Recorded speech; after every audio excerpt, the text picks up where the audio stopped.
The Trump administration has announced that it will not use emergency contingency funds to continue the Supplemental Nutrition Assistance Program SNAP payments during the ongoing U.S. government shutdown that began on October 1, 2025. The decision made by the U.S. Department of Agriculture (USDA) means that more than 42 million Americans who depend on SNAP could stop receiving benefits starting November 1, according to the USDA. The contingency fund is not legally available to cover regular benefits without congressional approval. This move has sparked outrage across the country. Over 24 states, including California, New York, and Massachusetts, have filed lawsuits against the Trump administration, arguing that the USDA is legally required to use the contingency reserves to keep the program running during a shutdown. State leaders accuse the administration of playing politics with hunger and putting millions of vulnerable citizens at risk. What could happen if SNAP benefits stop? If SNAP benefits are suspended, experts warn that the consequences could be devastating. Widespread hunger.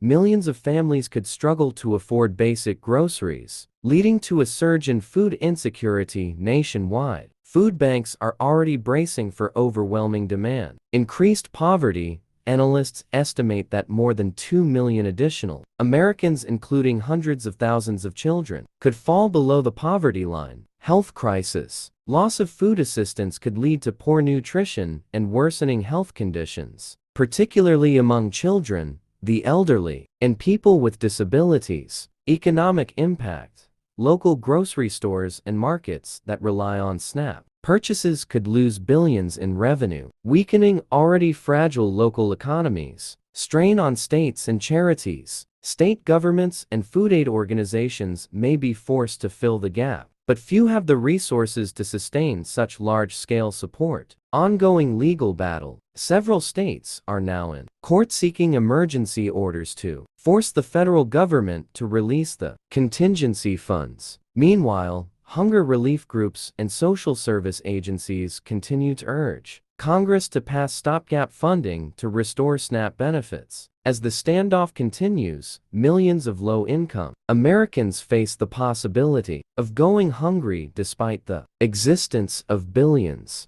of dollars in unused emergency funds.